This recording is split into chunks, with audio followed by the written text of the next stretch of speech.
Ya, assalamualaikum warahmatullahi wabarakatuh. Nama saya Pak Ejan Jani dari kelas A, Studi Agama semester 2. Di sini saya akan menjelaskan apa itu pengertian dari empirisme. Yang pertama, empirisme adalah suatu aliran dalam filsafat yang menyatakan bahwa semua pengetahuan berasal dari pengalaman indera manusia. Secara etimologi, istilah empirisme berasal dari bahasa Yunani, yaitu empiria yang berarti pengalaman. Jadi, dalam empirisme, kebenaran hanya dapat diperoleh melalui pengalaman. Nah, mungkin selanjutnya di sini ada beberapa tokoh yang menjelaskan apa itu empirisme. Jadi menurut John Locke, ia percaya bahwa pengetahuan manusia berasal dari pengalaman indrawi.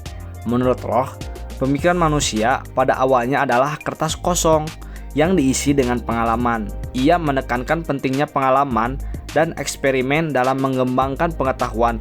Locke juga membedakan antara pengalaman sederhana, pengalaman langsung dari indera, dan pengalaman kompleks.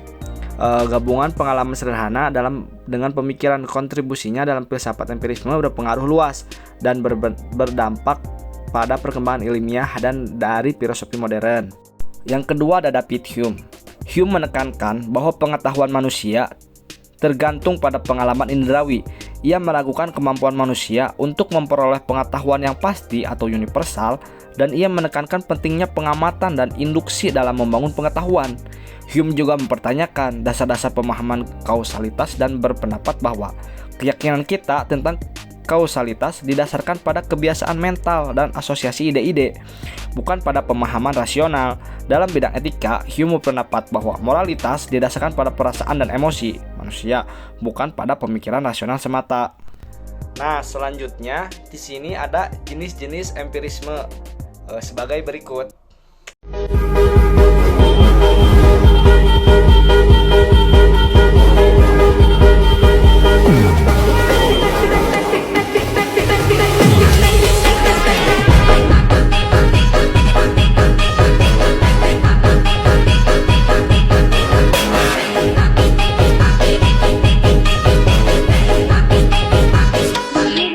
Nah, selanjutnya ada ajaran-ajaran pokok dari empirisme.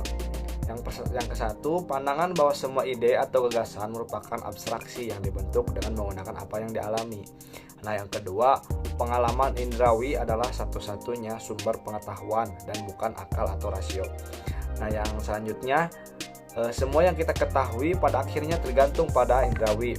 Nah, terus semua pengetahuan turun secara langsung atau disimpulkan secara tidak langsung dari data indrawi, kecuali beberapa kebenaran definisional, logika, dan matematika. Nah, terus empirisme sebagai filsafat pengalaman mengakui bahwa pengalaman sebagai satu-satunya sumber pengetahuan. Ternyata dalam teori empirisme tersebut terdapat beberapa kelemahan.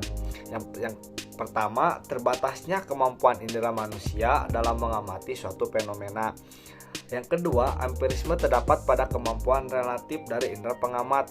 3, hanya bisa diterapkan pada ilmu tertentu. Yang keempat, lingkupnya khas dan terbatas. Dan yang kelima, tidak bisa memberikan kebenaran secara universal. Jadi kesimpulannya adalah empirisme adalah pandangan bahwa pengetahuan berasal dari pengalaman indrawi berdasarkan pengamatan dan bukti empiris, dan bukan pemikiran spekulatif. Mungkin sekian dari penjelasan saya.